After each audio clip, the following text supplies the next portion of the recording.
Hey everyone, I'm Mariana, and today we are taking a look at another section of my Blu-ray collection. As you can tell from the title, I'm going to be showing you my science fiction Blu-rays, which are probably my favorite out of my whole collection. I've done a few of these videos. In the past, I did a couple of complete collection videos, but those are pretty old, so may not be super accurate. But more recently, if you remember, I showed you movies I rewatched the most out of my entire collection, as well as a horror and thriller collection. So if you missed any of these, I will link all of that in the info box below. But today, let's get into the science fiction. Now, as you can tell, I am not exactly in my usual filming spot for these videos because normally my Blu-rays live in my drawers under my TV, but you know, I was feeling adventurous a couple of months ago and I completely reorganized everything. So now my Blu-rays are mixed in with my books, as you can tell behind me, maybe. Hopefully you can tell, but yeah.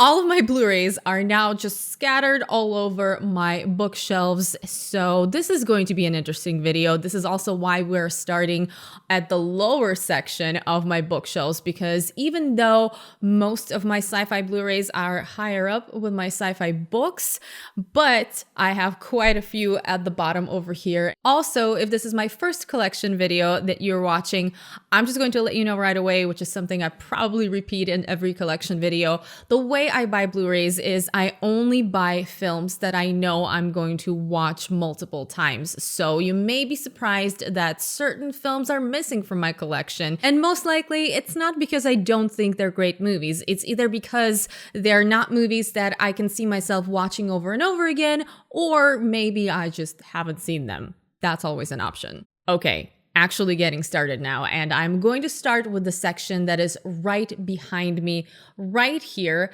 This is where most of my horror films are. However, as you may have suspected, quite a few of my horror films are also sci-fi films. So there are going to be a few overlaps with that horror collection video if you remember the movies from there, but you know, for the sake of this being a complete sci-fi collection, let's go through all of these. First up, Jurassic Park. Of course, I have Jurassic Park. It's a classic. It's a film I absolutely love. I've seen it so many times. Obviously, as most kids, I had a pretty intense dinosaur phase, and this fit right into it. I've loved this film since the 90s, and naturally, when I saw this steelbook at Target, I believe this steelbook is a few years old, I had to buy it. I do think this is a horror film. It's a sci-fi monster horror film. Jurassic Park. If you somehow haven't seen it, I don't know, you should catch up. 28 Days Later. Love this Danny Boyle film. It is a zombie film to me. I know people argue about that one, but you know, it's as close as you can get to a zombie film. And since this is post-apocalyptic sci-fi horror film, it belongs in this video. Chronicle. I feel like this is a film that's pretty underrated. It is one of my favorite films that revolve around superpowers, and it's also an amazing found footage film, so can't recommend this enough if you haven't seen it. Cloverfield and 10 Cloverfield Lane. I have mentioned these a bunch on my channel, so I'm not going to spend more time talking about them, but yeah, love both of these. The Fly, one of my favorite sci-fi horror classics. I think I am blinding you with this glare. Is this any better? No. Sorry for the glare. Jeff Goldblum is a scientist. His teleportation device experiment goes a little bit wrong, and he slowly starts turning into a fly.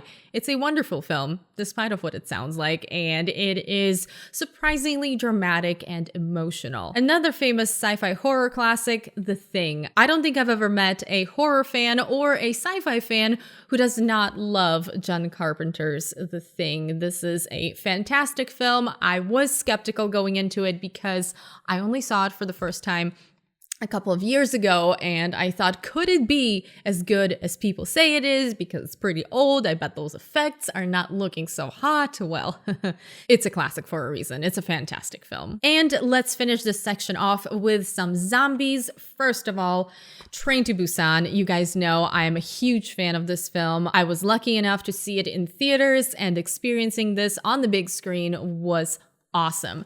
Also, Zombieland, of course. I love Zombieland. Haven't seen this one in a while, but every time I rewatch it, it's just so much fun. I love the humor in this one. Finally, I have the Cornetto trilogy, which means Shaun of the Dead in here. Also a fantastic zombie comedy. It is so much fun. And let's not forget about The World's End. I actually feel like that one is pretty underrated. I don't think people love it as much as Hot Fuzz and Shaun of the Dead. I think The World's End is hysterical, and it is also sci-fi in a way. You'll have to watch to find out. All right, let's move up a shelf. We're going over here. On this side, there's no sci-fi. There are thrillers, mystery films, and spy action films, which I guess could be sci-fi because of how ridiculous those gadgets are, but you know, we're gonna pretend they're a different genre. Over here though, I have some Christopher Nolan, which means there's some sci-fi. Of course, the two films I'm talking about are Inception and Interstellar. Absolutely love both of these. They are some of my favorite films of all time. Also among my most rewatched films, both of them so much fun to watch over and over again. Inception just has so many details that you are going to forget unless you've seen this movie like 100 times. You will remember the main plot line because it's pretty insane and unforgettable, but there's just so much to it and so many details. It's so cool. And Interstellar, obviously you guys know it's one of my favorite movies. I love the whole epic space situation that's going on here and the themes of it, and the visuals are stunning. You know I love both of these. We're going to leave the Dark Knight trilogy out of this because even though, once again, it can qualify as sci-fi because of all the gadgetry that's going on, I don't think it's really fitting for my purposes here. So we're going to move up a shelf. Again, there's nothing sci-fi on this side. It's all fantasy, so maybe a topic for another video. On this side, though, I have a couple of sci-fi films. One of them is Alfonso Cuarón's amazing dystopian film, Children of Men. I love this film so much. It's one of those films that I love more and more every time I watch it because honestly, the first time I watched it, I thought it was really good, but I didn't fully embrace it, didn't fully get it until I watched it the second time and until I understood the mastery and the nuances that went into this. Love this film so much. And the other one is Never Let Me Go. This is a film that I think is pretty underrated. I don't hear people talking about it very much. And I do think that the novel that this is based on is definitely better, but I love this film. I think it's a very good adaptation. I'm not going to say what this is about because I think it's best to go into this knowing as little as possible. There is a sci-fi element to it, but it is mostly a drama and just a journey of moral dilemmas, and that's why I love it so much. It's such a beautiful and dark story, and if you haven't read the novel Kazuo Ishiguro's Never Let Me Go, it is one of my favorite books, and if you love character-driven books, you absolutely need to read it. It is fantastic, but the film is really good as well, and I wish people gave it more love. And with that, we're going to have to move up a level, so now this is the setup I would say most of you are used to, and yes, I put my Dune book back even though I am reading it right now because there was a huge hole there and it was not looking good. Anyways, let's get on with these Blu-rays. On the shelf to my right over here, there's absolutely no sci-fi, so we're just going to leave that as is. On the shelf above it right here, there is only one sci-fi film, I believe. Yep, just one, because this is where most of my foreign films are. There are foreign language films scattered throughout this whole bookshelf situation, but this is where most of them are concentrated. And the only sci-fi film on that particular shelf is Bong Joon-ho's The Host. This is the first South Korean film I ever saw, and I was mind blown, obviously, because I've been watching South Korean cinema ever since then as much as I can. If you haven't seen The Host, I would highly recommend checking it out. The visual effects are a little bit dated. This is a monster film, but there's so much social commentary. Plus, the story is so cool. It is very entertaining, and yeah, you should watch it if you haven't. It is currently on Hulu, I believe. Now, on the shelf above that, right there, there's absolutely zero sci-fi because that is mostly historical-based dramas. And so we move on to where most of my sci-fi lives. I'm starting with this shelf over here, and the first movie on there is Akira. You guys know this is one of my favorite animated films, and this is a post-apocalyptic film that inspired a lot of other ones. I love this Japanese animated film, and it is a classic for a reason. Then we have Dark City. I talked about this one in my latest video, and I'm so happy I own the director's cut of this film. I forgot to mention, if you're going to watch Dark City, you should absolutely watch the director's cut and not the theatrical cut, because it's definitely the case of the studio going in and fixing the film with the theatrical cut. So if you can get your hands on directors, absolutely do that. Equilibrium. Even though this is pretty much a ripoff a few sci-fi classics, this is still a fun sci-fi action dystopian film. In my opinion, it has pre-Batman Christian Bale, who does a fantastic job. It's also really well paced. There's a lot of fun action in it. And even though the world building is technically inspired by other things and not super original, I think it's still fun to watch. The Fifth Element. This is one of my favorite steelbooks that I own because, you know,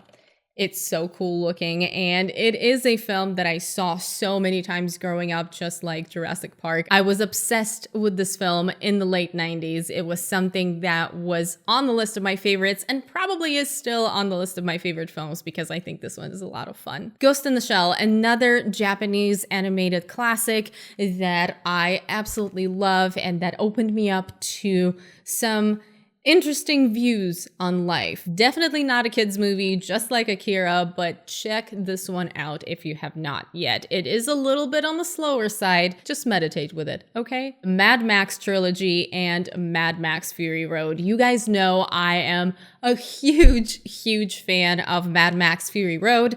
And of course, I do love the original trilogy as well, but I think actually like the newest one the best. I don't know if it's just because that's the one I experienced in theaters or because it just looks so amazing. Obviously, the first two are fantastic. Thunderdome, maybe not so fantastic, but all four of these movies, I feel like, are must-haves for sci-fi fans and particularly for dystopian sci-fi fans. The Martian, of course I have this movie. I think I've shown it before in one of my videos, but yeah, once again, a movie I love, a movie I've seen multiple times. I think I saw it twice in theaters, but at home I've seen it, you know, at least 3 more times, and I will definitely watch it again because it's just so funny.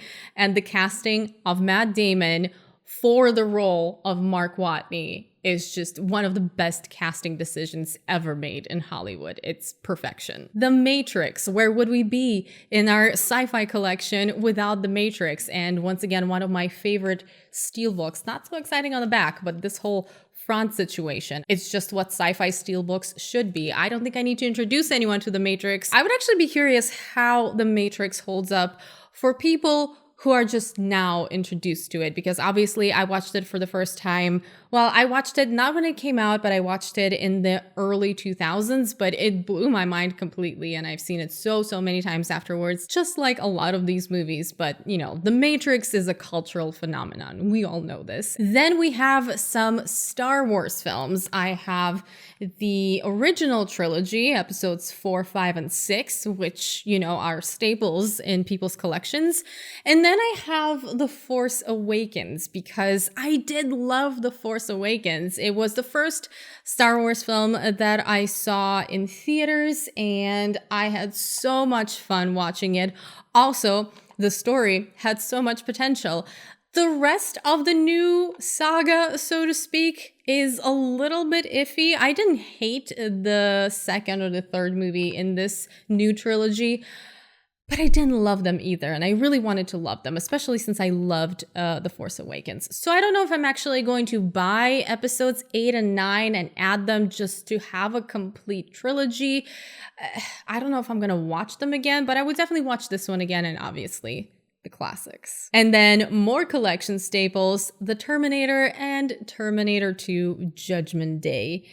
Once again, films that don't need any introduction, and films that if you somehow missed in your film journey, you should absolutely watch, because these are very, very special and absolutely excellent. There just aren't films like this out there that can compare to these two. They may not be flawless if you're looking at them for the first time from 2020, but they're still masterpieces of their genre. Going up a shelf, once again, we are getting to this goodness over here, which a lot of my all-time favorites are on this shelf. So let's get into this, right into Denis Villeneuve, because you knew that was coming. Obviously, we have Arrival here, one of my all-time favorite movies. I'm talking top 5 of all time.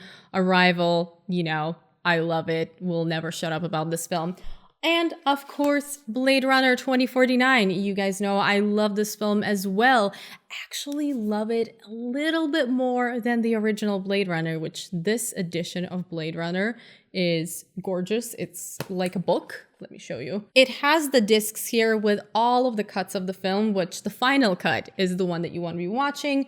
But then the book in here has these really cool illustrations and sketches and just all of that type of goodness. I love the design for this. I think this is called a digibook. Is that what it's called?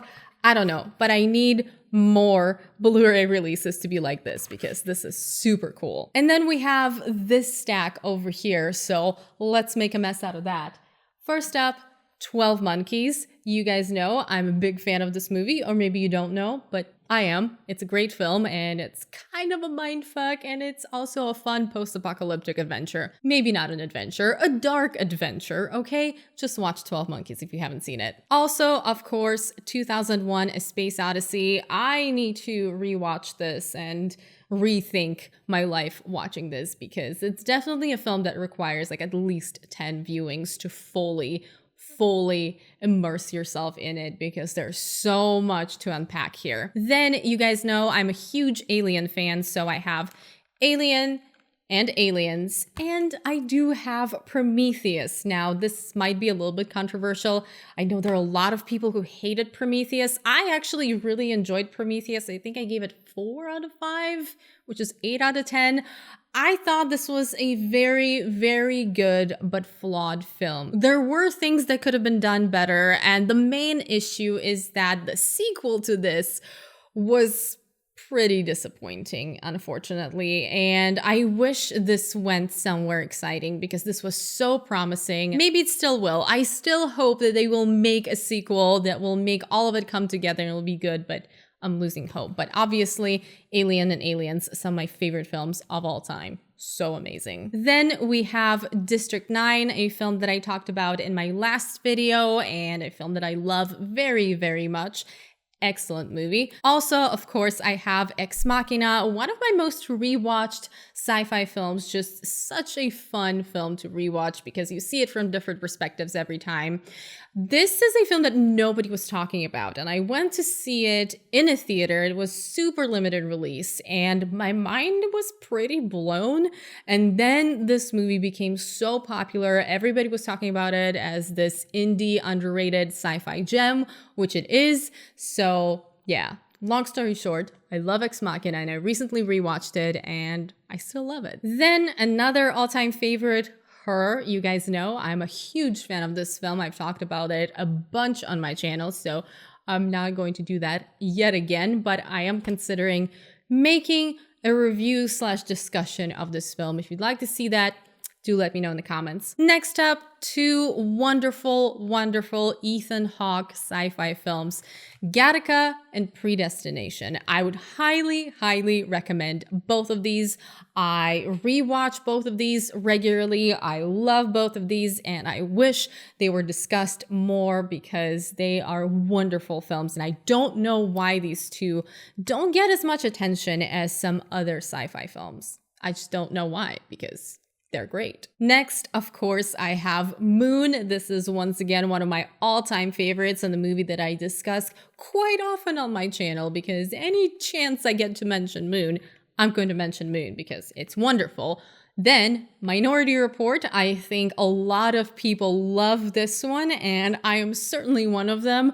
Not a movie that needs introduction. If you haven't seen it, what are you doing? Watch this movie. It's fantastic. And of course, Looper. You guys know I am a fan of Rian Johnson because I think he has really cool ideas when it comes to movies. I know there's about to be a bunch of Star Wars comments here. I know, I can feel them coming. I'm not going to address that. Looper is a great sci-fi action film, and I think time travel is done really well here. Like, it makes sense to me the way that it's done. Plus, Joseph Gordon-Levitt and Bruce Willis playing the same person is more perfect than you can imagine. Turns out my Blu-ray of Snowpiercer is in this pile. I thought this would be with my other Bong Joon-ho films, but no, it's here with my sci-fi.